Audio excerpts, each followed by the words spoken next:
communiquer avec des mots de ce monde, qu'un bateau est parti de moi en m'emportant.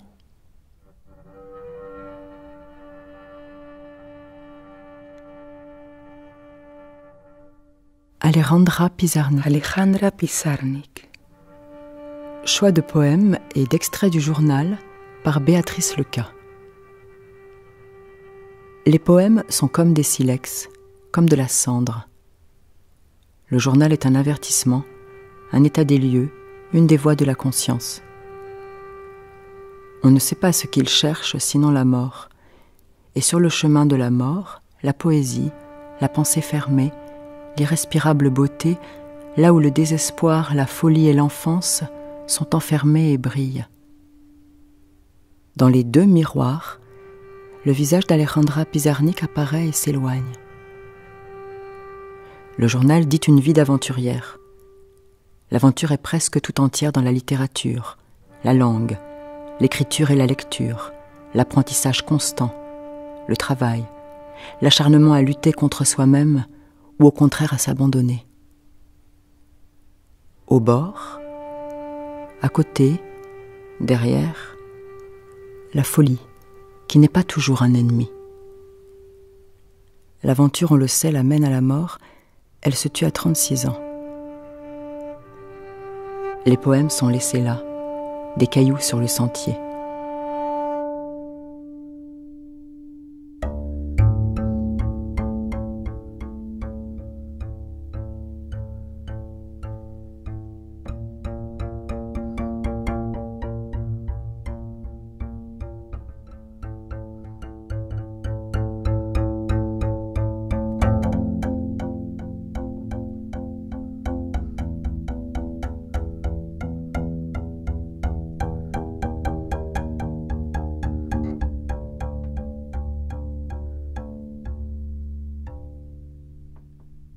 Pendule, très petite dame, habitante du cœur de l'oiseau, sort à l'aube pour prononcer une syllabe. Non. Le 25 septembre 1972, Alejandra Pizarnik ingère une dose de psychotrope qui lui est fatale. Dans sa chambre, sur le petit tableau noir où elle inscrivait à la craie des ébauches de poèmes, on retrouva ces vers. Criatura en plegaria, rabia contra la niebla, escrito en el crepúsculo. Contra la opacidad no quiero oír nada más que hasta el fondo. Oh vida, oh lenguaje, oh Isidoro. Septiembre de 1972.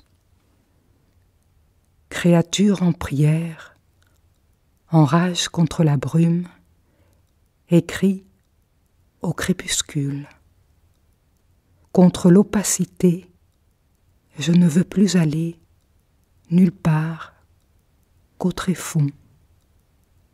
Ô vie, ô langage, ô Isidore. Septembre 1972. Alejandra Pizarnik.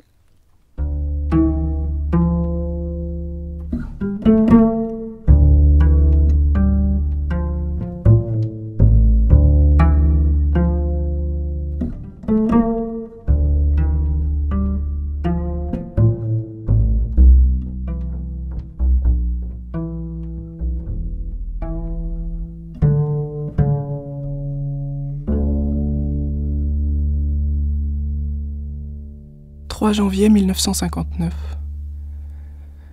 J'ai laissé tomber la psychanalyse. Je ne sais pas pour combien de temps. Je vais très mal. Je ne sais pas si je suis névrosé. Ça m'est égal. J'ai simplement une sensation d'abandon absolu, de solitude absolue. Je me sens toute petite, une toute petite fille. Et tout le monde m'abandonne, absolument tout le monde. À présent, ma solitude est faite de chimères amoureuses, d'hallucinations. Je rêve d'une enfance que je n'ai pas eue et je me revois heureuse, moi, qui ne l'ai jamais été. Quand je sors de ces rêves, je n'existe plus au regard de la réalité extérieure et présente. Il n'y a jamais eu autant de distance entre mon rêve et mon action. Je ne sors pas, je n'appelle personne. Je purge une étrange pénitence. Mon cœur me fait funestement souffrir. Tant de solitude, tant de désir. Et la famille qui me tourne autour, qui me pèse avec ses horribles problèmes quotidiens. Mais je ne les vois pas. C'est comme s'ils n'existaient pas. Quand ils s'approchent de moi, je sens des ombres qui m'ennuient. En fait, presque tous les êtres m'ennuient. J'ai envie de pleurer. Je le fais. Je pleure parce qu'il n'y a pas d'être magique. Mon être ne tremble devant aucun nom, devant aucun regard. Tout est pauvre et vide de sens. Ne disons pas que je suis coupable de cela. Ne parlons pas de coupable. J'ai pensé à la folie. J'ai pleuré en implorant le ciel de devenir folle. Ne plus jamais sortir des rêves. C'est mon image du paradis. Je n'écris presque pas d'ailleurs. Il y a pourtant un désir d'équilibre. Un désir de faire quelque chose de ma solitude. Une solitude orgueilleuse, industrieuse et forte. Étudier, écrire et me distraire. Tout ça seul. Indifférente à tout et à tous. 15 janvier. Peut-être suis-je en train de devenir folle. C'est ce que je souhaite.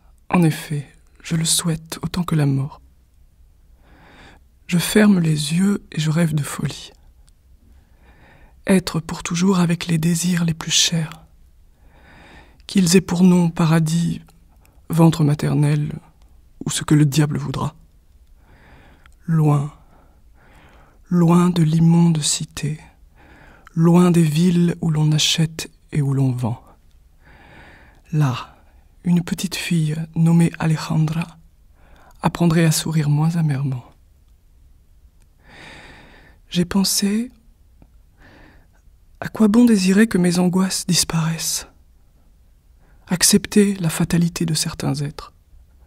Je suis né pour souffrir. C'est aussi simple que ça. Ça fait mal. Je veux étudier. Je veux apprendre.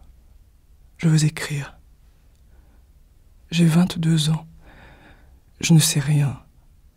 Rien de fondamental. Je ne sais pas ce que j'aurais dû apprendre il y a longtemps. Personne ne m'a rien appris. Je sais, en revanche, ce que j'aurais dû savoir bien plus tard.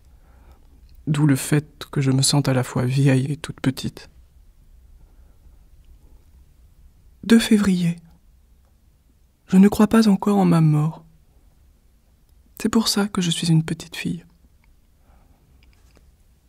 Mon image du bonheur. Me consacrer à l'étude, écrire et aimer.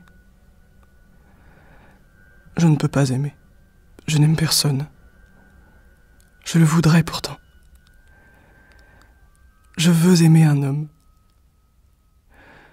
Je crois que ce ne sera pas possible à cause de mon incapacité à aimer. 1. Je ne vois pas les autres, je me réfléchis en eux. Je puise mon image en eux. 2. Je ne sens que moi-même, c'est-à-dire mon...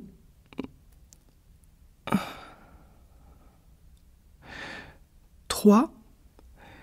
Aucun être ne me donne la mesure de ce que je cherche désespérément. Et quand je ressens ce mystère, c'est parce que cet être me nie. il y a d'autres raisons. Mes complexes d'infériorité, l'idée que personne ne me prendra en charge par amour. C'est là une vision erronée. Il pourrait s'agir d'un amour mutuel dans lequel personne ne prend personne en charge, dans lequel on a simplement deux êtres qui s'aiment et se soutiennent l'un l'autre. Mais mon infantilisme, mon horrible quête de la figure parentale, mon désir de me réfugier dans l'autre et d'être aimée comme une petite fille malade reviennent toujours. Je suis, par ailleurs, un être tellement fictif que mon physique récuse tout désir de protection chez moi. Personne n'a une apparence aussi solide et robuste que la mienne.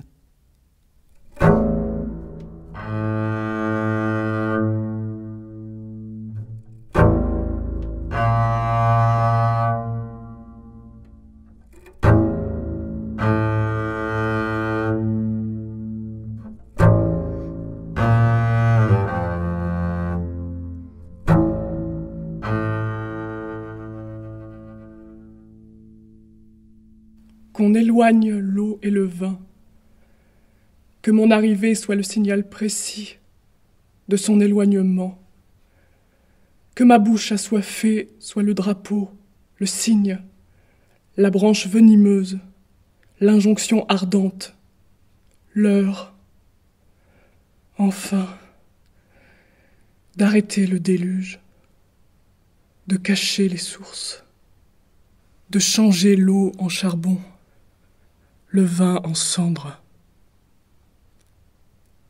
qu'on éloigne les fruits magiques, que les lèvres ivres ne trouvent qu'incandescence,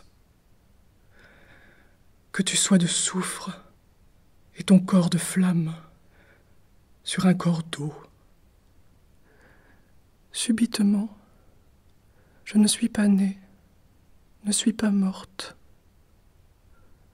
Le centre de l'ombre et l'ombre dans mon attente.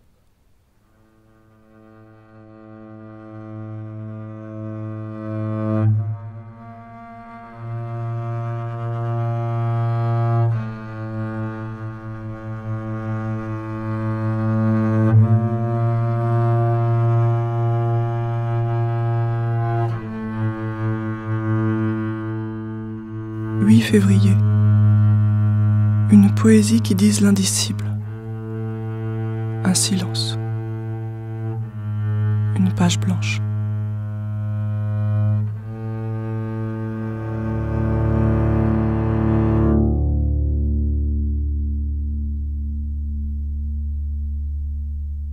Attention avec les mots,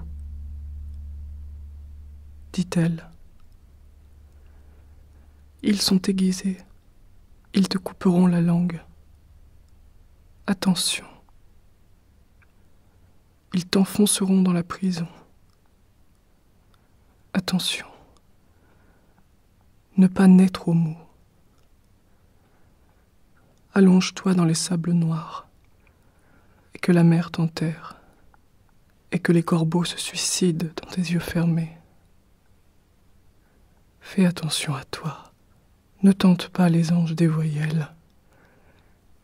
N'attire pas des phrases, des poèmes, des vers. Tu n'as rien à dire, rien à défendre. Rêve, rêve que tu n'es pas ici, que tu es déjà parti, que tout est terminé.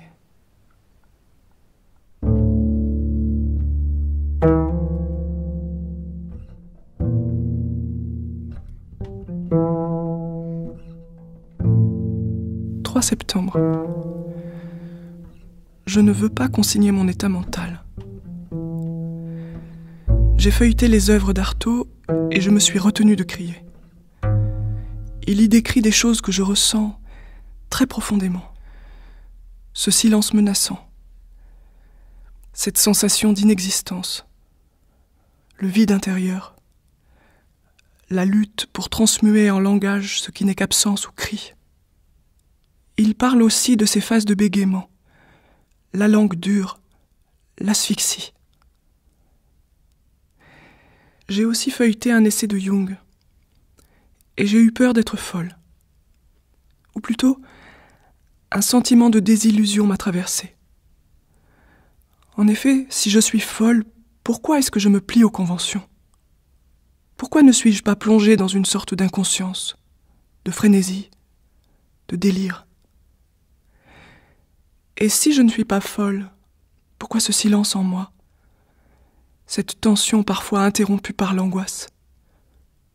Pourquoi l'anxiété et les pleurs ? J'envie profondément Virginia Woolf. L'esprit humain est un mystère. Vendredi 23 octobre. Hier soir, j'ai fait des projets pour mon avenir très importants.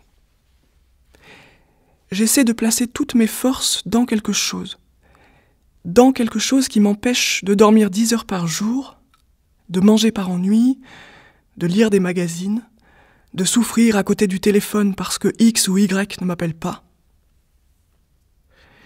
J'ai essayé de me fixer un délai de 5 à 10 ans durant lequel je me consacrerai à une seule activité, un seul apprentissage. Il faut que je sorte de mon état actuel. Actuel. Ça fait 23 ans que je fais avec. Qu'est-ce qui me fait penser que ça va changer ? En écrivant ça, je triche. Je crois que j'écris ça pour rompre le charme, pour qu'il cesse. Mais après tout, 5 ou 10 ans entièrement consacrés à une tâche, puis mon suicide, ce n'est pas un avenir négligeable. Je bégaye de plus en plus. Mais je ne sais pas s'il s'agit de bégaiement. Au fond, je n'ai pas envie de parler. Tout comme je m'alimente sans en avoir envie, compulsivement ou par peur du vide, je parle, en sachant que je devrais me taire. Ma souffrance, c'est l'autobus. Au moment de demander mon billet, j'ai peur que ma voix ne sorte pas et que les passagers ne regardent en se retenant de rire, stupéfaits, cet être monstrueux qui se débat et bataille avec le langage. Ma souffrance, c'est quand je suis au téléphone et que ne me vient pas la formule finale « au revoir » ou « à bientôt ». À la place, surgissent des sortes de râles inintelligibles qui anéantissent tout ce que j'ai dit précédemment et font de ma conversation antérieure une plaisanterie. Un simulacre. Quelqu'un qui pensait converser avec un être humain découvre même peut-être, soudain, par un détail final inattendu, qu'il n'y a pas là un être humain, mais quelque chose de mystérieux, d'ambigu, et d'assez répugnant dans son mystère. Ça serait pire si j'étais muette. Maintenant, je suis terrorisée à l'idée de devenir muette.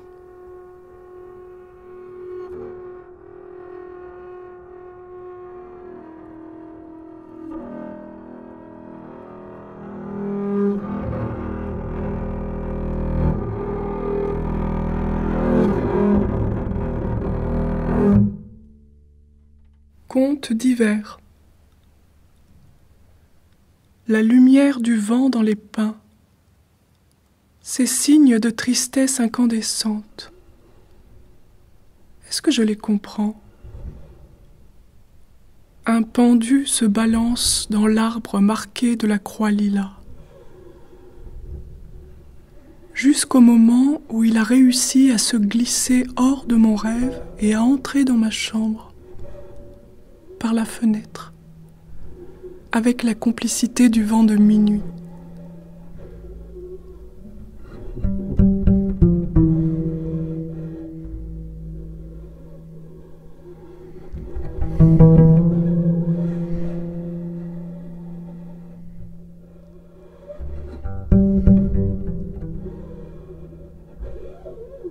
Mardi, 27 octobre. Je suis de plus en plus obèse. Enfin, c'est comme ça que je le vis. Je suis allée voir le docteur R. « Vous êtes anormal, m'a-t-il dit.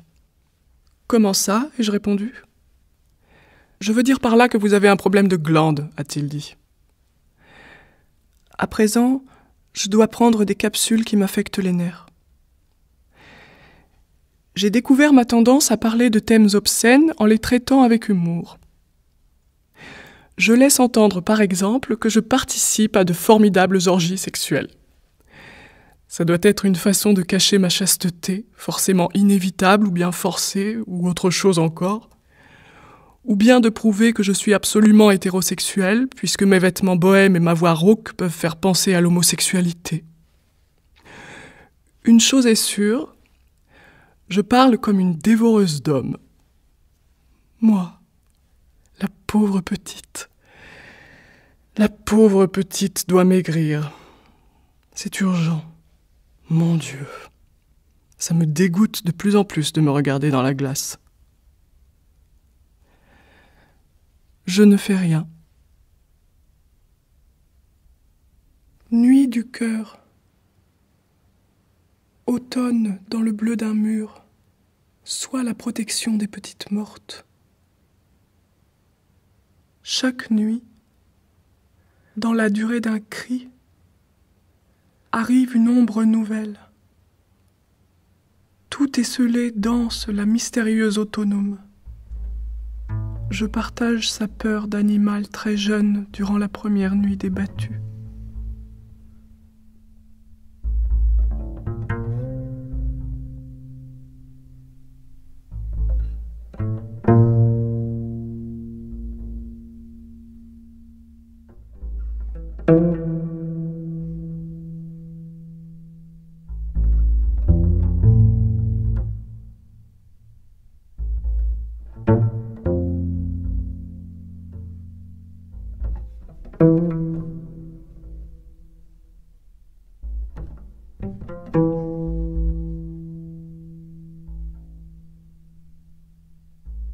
« 31 décembre. J'irai à Paris. Je m'en sortirai. Tristesse récente. Je n'avais personne à qui communiquer ma joie de partir.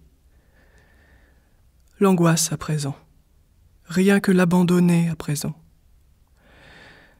J'aimerais être avec Olga et Lenita. J'aimerais que quelques personnes passent. J'aimerais boire du vin et être gai. Je ne suis pas une adolescente, je suis une enfant. À mon âge, je suis une enfant. Une enfant qui a peur de jouer. Une enfant sans l'innocence des enfants. Ou bien peut-être suis-je une petite vieille ramollie. Je préfère ça.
« 1er janvier 1960, vendredi. Qu'il me soit donné, cette année, de vivre en moi-même, de ne plus divaguer ou d'être une autre. Qu'il me soit donné d'être sage et de ne pas chercher l'impossible. Juste la magie et l'étrangeté du monde où j'habite. Et qu'il me soit donné de m'intéresser au monde. 3 janvier. Je suis en train de me détruire à force de cigarettes et de nourriture. Mon corps n'en peut plus. Crise d'hier. Asphyxie. C'est le prix à payer après avoir vendu ma vie au démon des rêves. Hier, je me suis vraiment rendu compte que je flotte comme un fantôme. Je ne participe de rien. Je fuis la loi de la vie, ses lois, le destin personnel. La petite voyageuse mourait en expliquant sa mort. Des animaux savants et nostalgiques visitaient son corps chaud. Dimanche 18 décembre. Paris. Nuit cruciale. Nuit dans sa nuit. Ma nuit. Mon importance. Moi-même. L'asphyxié aime l'absence d'air. Mémoire d'une naufragée. Rêve de naufragée. De quoi peut rêver une naufragée sinon de caresser le sable de la berge? J'ai peur. Aujourd'hui, je me suis réveillée avec l'envie d'écrire et je ne l'ai pas fait, voici pourquoi. Où vas-tu mettre tous ces papiers? La pièce est petite. Pourquoi remplir des feuilles si après ça le désordre croît, le nombre de papiers croît? Mardi, 8h du matin. Hier soir, j'ai réfléchi aux moyens que je vais utiliser pour me suicider. Mercredi 21. Je me réveille en souriant après une nuit infernale. Comment le comprendre? Hier soir, j'ai relu mes poèmes et j'ai pensé qu'ils ne valaient rien. Et moi, seul avec mes voix. Et toi, tellement de l'autre côté, que je te confonds avec moi.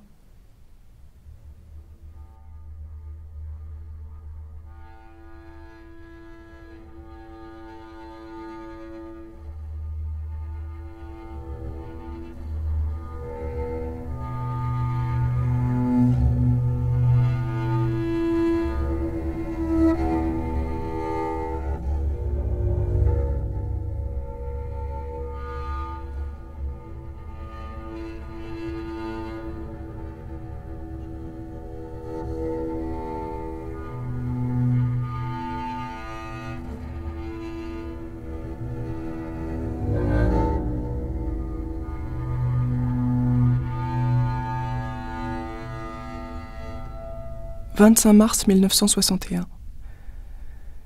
Rien ni personne en moi n'ose jamais bouger, tourner, rouler. Rien ne se met jamais en mouvement. Rien n'ouvre jamais la bouche, si ce n'est pour mordre en silence. J'ai éprouvé douleur et silence. Je souffre ou je me tais. Être bien, c'est être comme une statue. Souffrir, c'est voir une couleur blanche qui court vers des chutes ardentes. Ou bien, comme dans un film muet, le tigre qui dévore lentement la jeune fille. Je ne suis qu'une silencieuse, une statue cœur-esprit malade. Une orpheline sourde et muette. Fille de quelque chose qui s'agenouille et de quelqu'un qui tombe. Je ne suis que quelque chose qui est, quelque chose que je n'attends pas et qui est. 26 mai. Comme les cris d'un tout petit enfant qui ne veut pas mais qu'on oblige. Mais il crie et tend son corps, le raidit parce qu'il ne veut pas, il ne veut rien du tout, avec son petit corps qui refuse, avec son angoisse féroce qui est là pour l'aider à crier. Aujourd'hui, de la même façon, avenue de l'Opéra, j'ai soudain senti que je ne voulais pas. Et je me suis quasiment jetée par terre en me convulsant pour le dire à tout le monde. Je ne voulais pas, avec une fureur inégalée. C'est pour ça que je ne me suis pas détendue, que je n'ai pas essayé de mieux respirer. Dès que je retrouvais un peu d'air, je le refusais.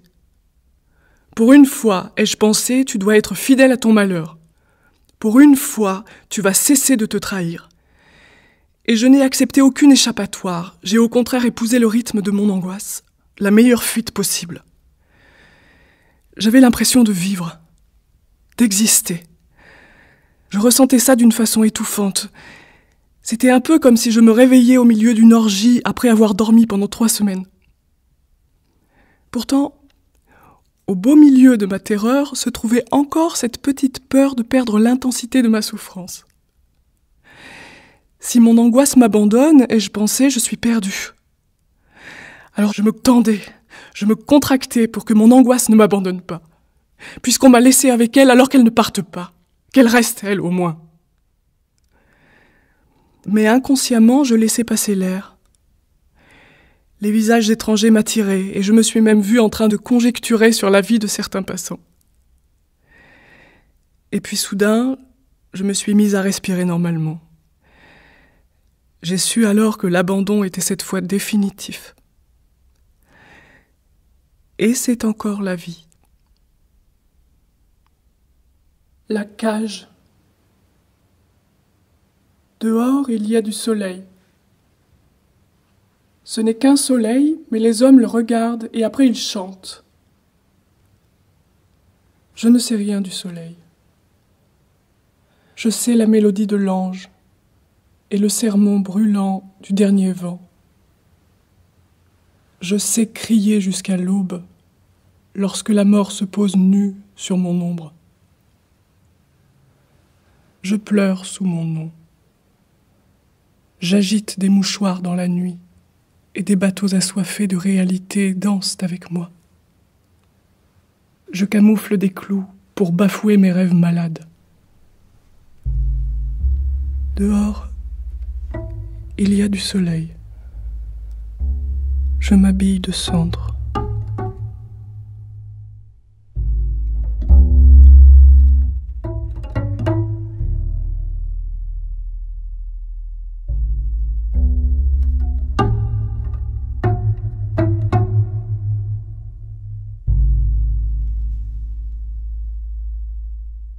Samedi, 12 mai 1962. Hier soir, j'ai trop bu parce que j'ai dîné avec des imbéciles, des architectes et leurs petites femmes, qui ont parlé d'avions et de services militaires dans tous les pays du monde. C'étaient des types de 24 à 30 ans. Je déteste les gens jeunes, sérieux et studieux, ayant un avenir ouvert et de pitoyables désirs d'automobile et d'appartements. Les seuls jeunes que je tolère sont les bigles, les boiteux, les poètes, les homosexuels, les veufs inconsolables, les frustrés, les obsédés, qu'ils soient contes ou mendiants, communistes ou monarchistes, femmes, hommes, androgynes ou castrés. 26 juin.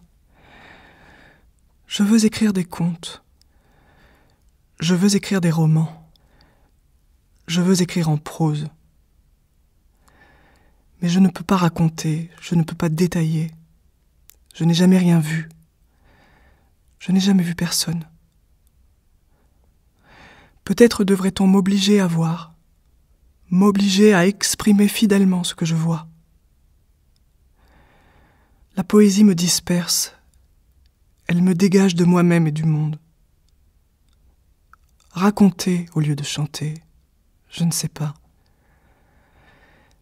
C'est un peu comme le crayon magique dont je rêvais quand j'étais petite. Un crayon qui saurait multiplier et diviser tout seul. À présent, j'aimerais écrire des romans dans le style le plus réaliste et le plus traditionnel qui soit.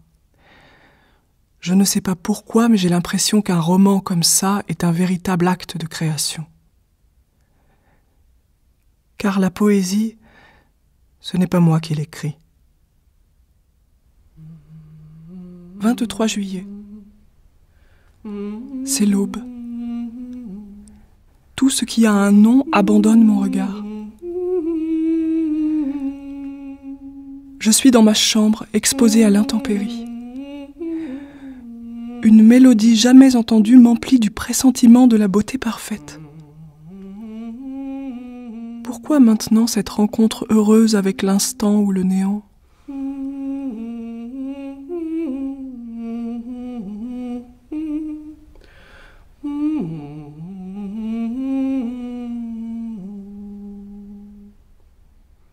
Les pas perdus. Avant, ce fut une lumière, dans mon langage qui est né, à 2 pas de l'amour. Nuit ouverte, nuit présence. Ich steh wie a Bettler bei Hedwiden Teuer und bettel a bissele Sohn. Frühling nimmt zu mein Teuer und bring mein Liebsten mein Dreien zurück. Frühling, oi den Fliegen bläue, oi nehm mein Herz mit und bringen zu mein Glück. Rencontre. Quelqu'un rentre dans le silence et m'abandonne. Maintenant la solitude n'est pas seule. Tu parles comme la nuit, t'annonces comme la soif. 1er août.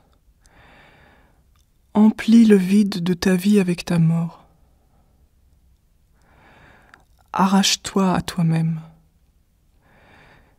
L'été, la chaleur en train de te dévorer, de te pourrir. Emplis le vide de tes nuits avec ton soleil. Cette pitié sans motif, cet amour sans objet, porté comme un objet précieux alors qu'il est irrespirable. Emplis le vide de tes mots avec ton silence. J'aurais voulu pleurer infiniment. Une absence qui, je le sais, pèse dans cette impossibilité de désirer. Puissais-je faire silence en moi et me laisser envahir par ce qui voudra m'envahir ? Mais je suis tellement envahi que plus rien d'autre ne peut m'envahir. Je comprends la nécessité de me distendre. Il y a un moment, j'étais sur le boulevard Saint-Michel. J'ai vu un homme noir, merveilleusement habillé, avec une tunique bleu ciel, couverte de médailles et de bijoux. Je lui ai souri, car sa présence, sa soudaine vision, m'a fait oublier mon obsession du jour, d'hier, de toujours.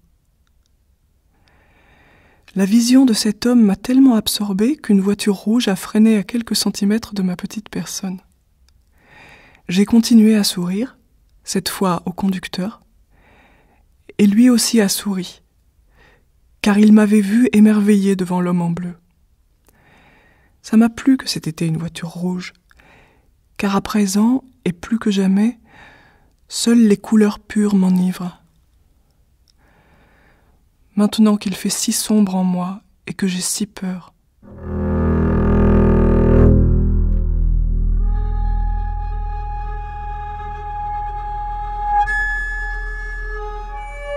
« 24 août. Saint-Tropez. Zone initiale d'effroi et de frisson. Dès que tu bouges, ton corps s'en va.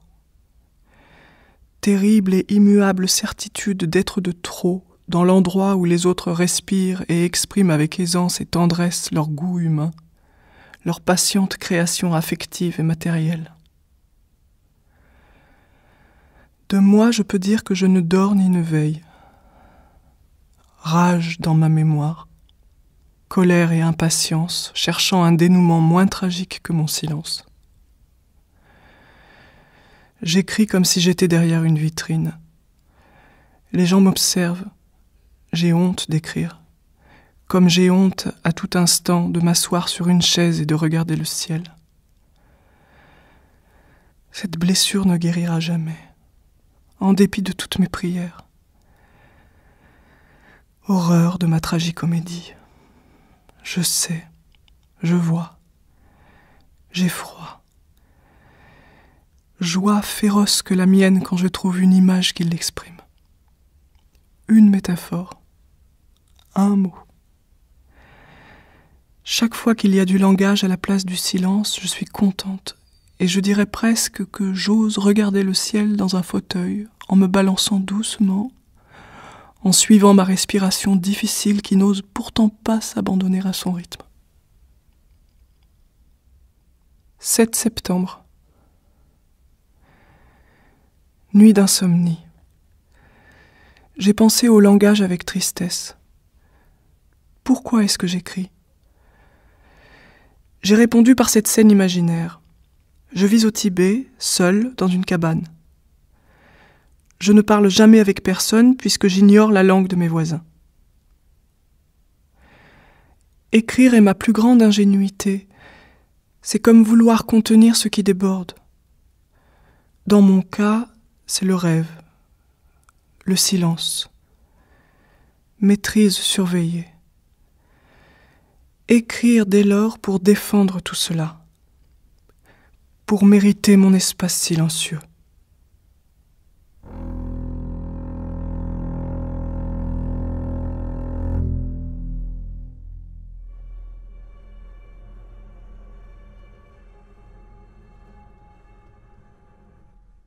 Ces eaux qui brillent dans la nuit, ces mots telles pierres précieuses dans le gosier vivant d'un oiseau pétrifié. Ce verre tant aimé, ce lilas chaud, ce cœur qui seul est mystérieux.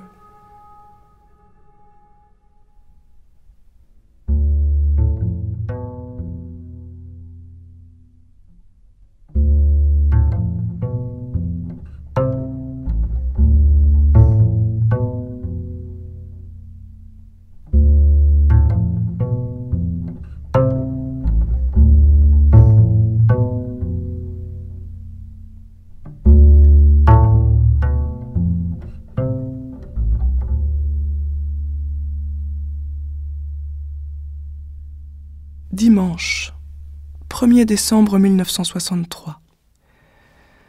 Sans que personne ne le corrobore, je commence à avoir confiance dans mes capacités littéraires. A m'a dit que mon problème pour manier les verbes vient de mes origines juives. Mais samedi, je me suis entendue m'exprimer dans une langue littéraire. A m'écoutait avec un certain étonnement. Tout ça est très lié aux exercices de relaxation. Si j'arrive à dénouer ma gorge, c'est-à-dire à respirer harmonieusement, ma relation avec le langage, jusqu'à présent si compliquée, changera. Mais ça fait déjà 2 ans que je l'ai fait, ces exercices, et ma poitrine, ma gorge restent toujours sur leur stupide position défensive. J'ai la sensation qu'une main de fer m'oppresse à ces endroits. C'est curieux. Pour se détendre, il faut juste s'abandonner, cesser de se retenir. Bien sûr, l'horreur de la chute, la peur de la dépossession totale. J'ai dit peur et la voici. Elle me serre horriblement. Les yeux ouverts. Quelqu'un mesure en sanglotant l'étendue de l'aube. Quelqu'un poignarde l'oreiller en quête de son impossible place de repos. 6 mars 1964. Vendredi. Buenos Aires. Je cherche une forme définitive. Un style simple et correct pour dire les choses. Ça m'énerve. C'est comme l'impossibilité de trouver un stylo qui s'adapte exactement au mouvement de ma main. Parfois je crois l'avoir trouvé, mais en fait je ne l'utilise que très peu de temps. J'ai le même problème avec les cahiers, avec les feuilles de papier. Mon désir est inhumain. Je cherche une continuité absolue. La seule chose continue en moi est ce désir d'impossible continuité. À présent, je me rappelle que même mon style oral n'est pas toujours identique. Je change de voix, je change de lexique, je change d'accent. Je me souviens de ma période mexicaine à Paris. J'aimais bien accentuer les mots autrement. Je suis anormalement fragmenté. D'où mes petits poèmes. L'avortement est mon emblème au bord mordu. Tout ça peut très bien dériver de l'impatience. Impossible d'aimer la tâche présente. Perpétuel désir de fin fracassante, mort et résurrection. Non pas l'avortement, mais le suicide. Seul l'intérêt soutenu, présent, sauve. C'est tout au moins ce qu'on dit. Je n'ai pas le temps. Quelque chose me presse toute la journée. Quand rien ne me presse, alors rien ne se passe. Je suis une morte.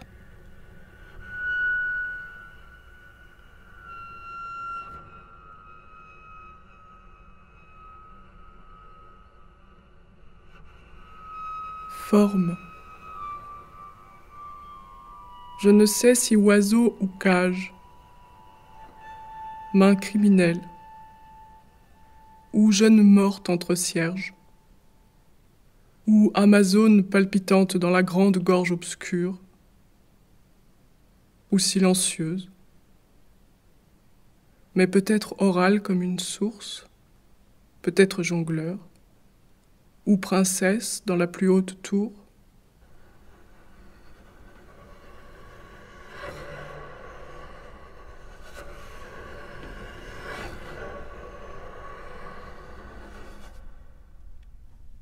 Communication. Le vent m'avait dévoré une partie du visage et des mains. On m'appelait l'ange en haillons. Moi j'attendais.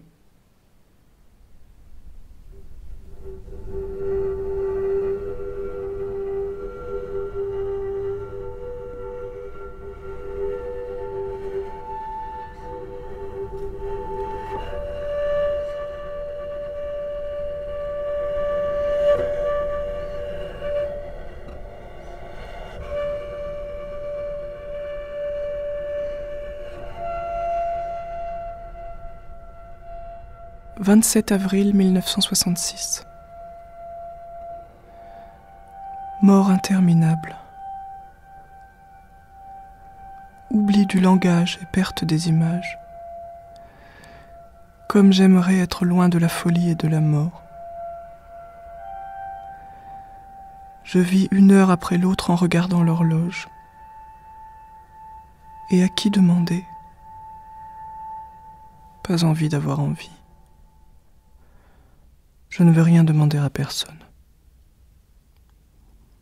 On a éteint la lumière en moi. Pas complètement, puisque je souffre. La mort de mon père a fait du mal à ma mort. Terreur de marcher et de bouger, de manger et de respirer. Je m'étouffe toute seule.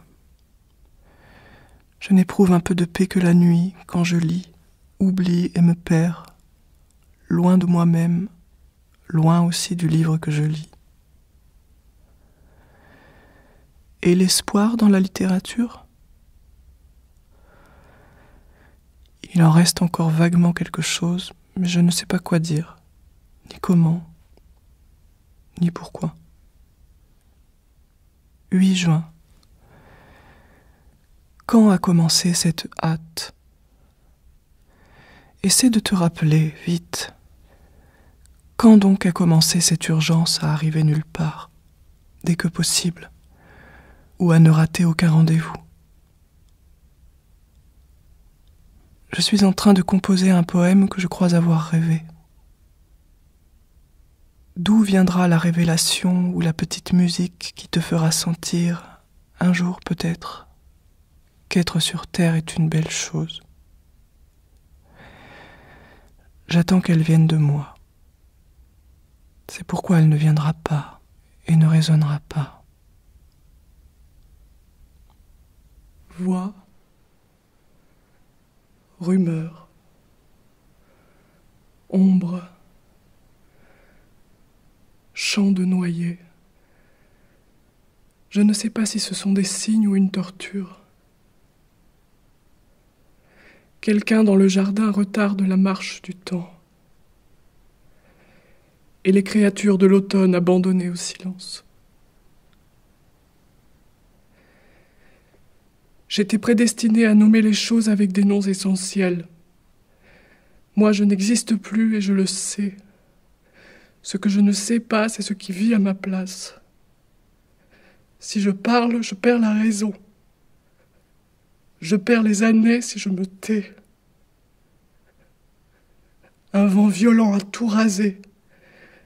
Et ne pas avoir pu parler pour tous ceux qui ont oublié le chant. 19 février 1968. Ce qui est intérieur, sous-jacent, est toujours sinistre. Aujourd'hui, je me suis réveillée et je me suis répété une seule phrase. Il y a ici quelqu'un qui tremble. Je pleure. Je regarde la mer et pleure. Je chante un peu, très peu. Il y a une mer. Il y a la lumière. Il y a des ombres. Il y a un visage. Un visage aux traits de paradis perdu. J'ai cherché. Sauf que j'ai cherché. Sauf que j'agonise. 13 février 1971. Apparemment, c'est la fin. Je veux mourir. Je le veux très sérieusement. C'est une vocation absolue. 9 octobre. Ça fait 4 mois que je suis internée à l'hôpital Pirovano.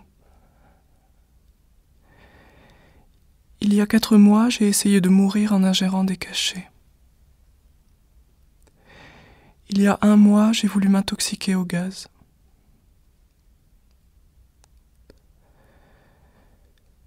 Les mots sont plus terribles que je ne le pensais.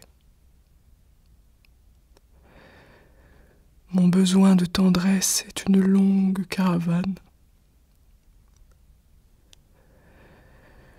Quant à l'écriture, je sais que j'écris bien, c'est tout. Mais ça ne fait pas qu'on m'aime.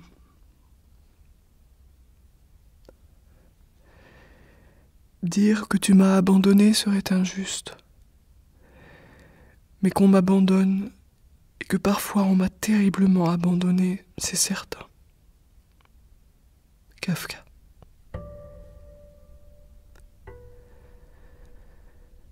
« 21 novembre, dimanche. Dimanche dernier, j'ai essayé de me pendre. Aujourd'hui, je n'arrête pas de penser à la mort par noyade. Rien ne me ferait plus de bien que de voir renaisser. Un titre. Le lieu perdu.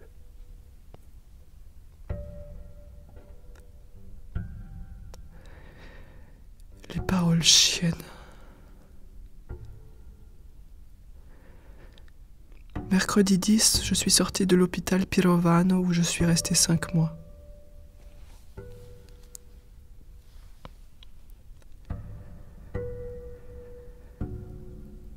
Novembre 1971. Écrire, c'est donner du sens à la souffrance. J'ai tellement souffert qu'on m'a déjà chassé de l'autre monde. Écrire, c'est vouloir donner un sens à notre souffrance.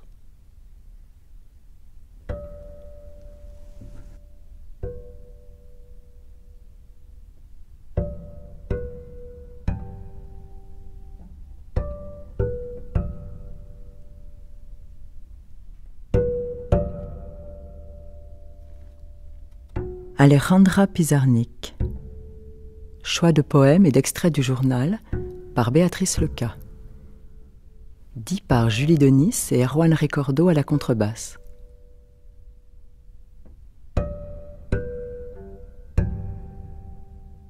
Avec les voix de Joaquina Bellandé et Christine Cullerier. Prise de son, montage et mixage, Pierrick Charles et Sylvain d'Angoise. Assistante à la réalisation, Chloé Mauduit. Réalisation, Juliette Eman. Les passages du journal sont extraits de Journaux 1959-1971, traduction d'Anne Picard aux éditions José Corti. Les poèmes sont extraits d'œuvres poétiques, traduits par Sylvia Baron-Supervielle et Claude Couffon aux éditions Actes Sud. El escriba ha desaparecido. Señaló el sitio vacío donde los muertos se divierten. La noche penetrando y el glande inflado de tinta penetrando hacen el mismo ruido que la muerte penetrando. Asisto a su duración en lo instantáneo. Silencio desorbitado. Su fiesta en lo opaco, en lo pleno, en lo plano. La atención lleva un blanco en la frente, lleva una capa negra de lirones despiertos. Es la época en que la muerte entra en muda, mudo mi cuerpo.